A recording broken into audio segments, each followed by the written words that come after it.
LeBron James got critical help from his supporting cast in the Cavs' Game 1 victory as he had what he called one of his worst games of the season. And yeah, he had a triple-double. It's a good worst game. Kyle Lowry had a double-double that was for naught. He's not thinking about how Cleveland has dominated them the last 2 seasons. He says, that's the past. We're a different team. NBA Countdown starts now.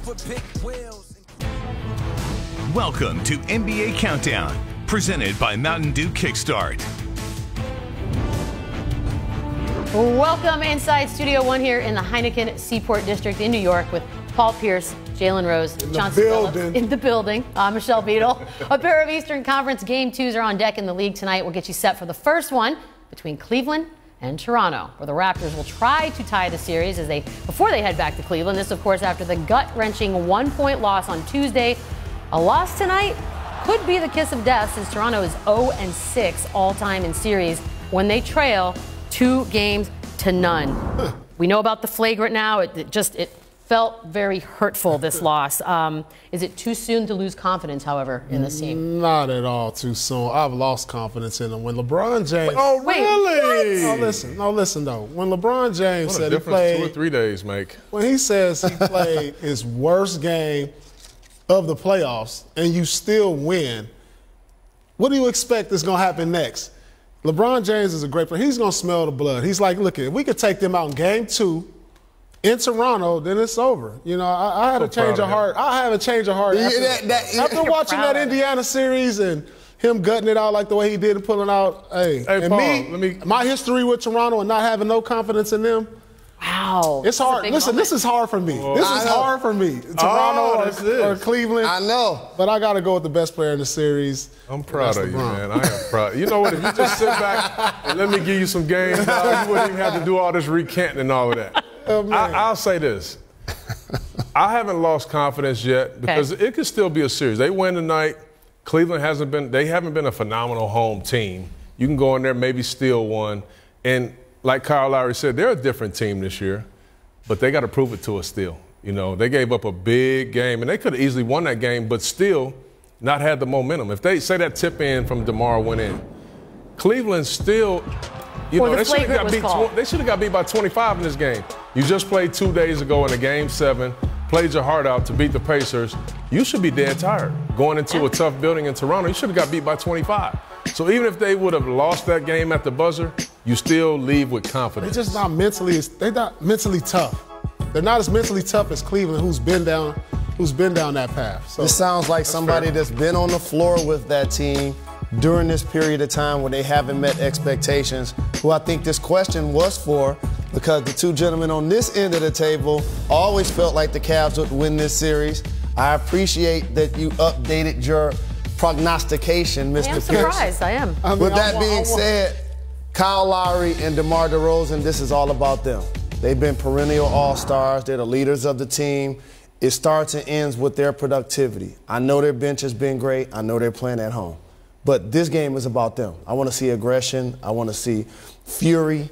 I want to see productivity. And they are going to lead the Raptors if they're going to win, because we all know what happens if they get down 0-2. Fury, that's a big call. That's interesting. One aspect of this series that may actually boost confidence for Toronto is what you mentioned, Chauncey. The Cavs didn't get any extra time off from a 7-game series until LeBron spoke about fighting off fatigue. It's kind of weird. We're the only series that does not get 2 days in between games. That's kind of weird. But that's why I'm going to get as efficient with my energy as possible in between days. So I was able to get a lot of rest yesterday and look forward to the challenge tonight. Jalen, are you worried at all that will come into play? I'm worried that there's 20,000 shirts in there and he can find one to put on. Man. All right. You're so stupid. I'm not worried about LeBron James and his endurance because his role players contributed. Tristan Thompson played well the last 2 games. Kyle Korver's making shots. JR is making shots. Jeff Green is making shots. I think their role players are now confident and they have what it takes to supplement LeBron James so that he doesn't have to have such high usage like he did against Indiana. Yeah, and I think the reason why their role players are feeling free, making shots, playing basketball, the pressure's different. And when I say pressure, not the pressure of the series, the personal defensive pressure that the Pacers put on them, the Raptors don't have those kind of grinders and those kind of players to put the kind of pressure to make these guys uptight and make them miss shots. So you saying DeMar and Kyrie is not any kind of pressure to them? DeMar and who? Kyle Lowry.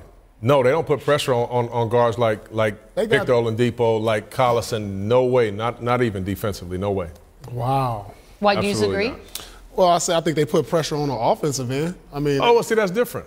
Yeah, I mean, what are we talking about? We're talking about defensive pressure. They swarmed. That was the word with the Pacers. They made it really hard on them, and you know that.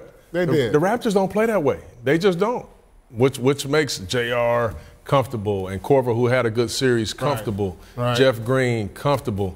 That's why this series, if they're not careful, the Raptors, this would be an easy series. I would assume every series you're trying to get out of as quickly as possible. For the Cavs particularly, I would imagine this is in play because they do need the rest moving forward. Yeah. Absolutely. Bron's know the deal. He's the marquee. If they didn't go to 7 in the previous series, it's going to be set up so all of his games could be on national TV. That's just how it works.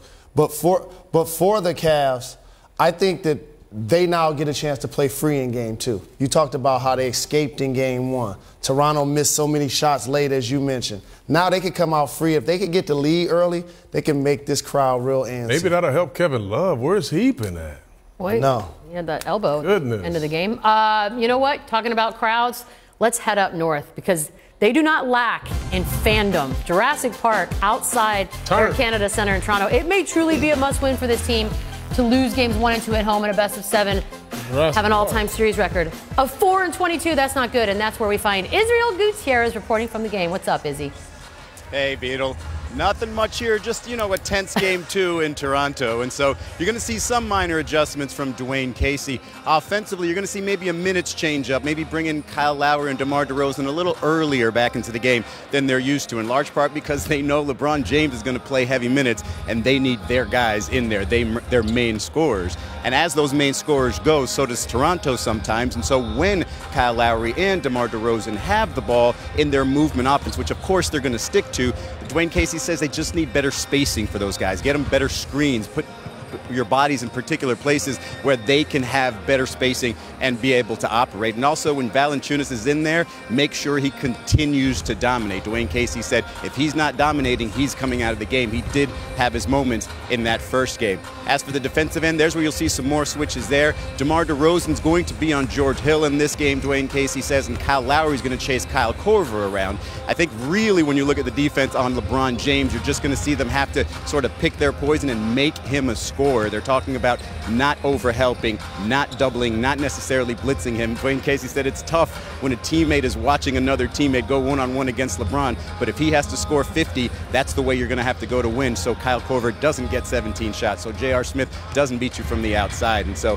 he also said, lastly, Tristan Thompson can't come in and change the game. They really have to monitor him. They have to make sure they match his energy. And if all those things happen, maybe Toronto comes out of here with a Game 2 win. Michelle? Thanks, Izzy. That was a heck of a list. DeMar DeRozan has one of the best mid-range games in the league, and maybe the best part is the pump fake. Brian Windhorst reporting that Cavs players will be fined $100 each time they bite on that move. I thought he was going to say if they had the Vince Carter in his prime. And the underdog Jazz came to play last night in Game 2 against the Rockets. The reason for that win, they lulled Houston to sleep, according to D'Antoni. We'll talk about that next. Ew.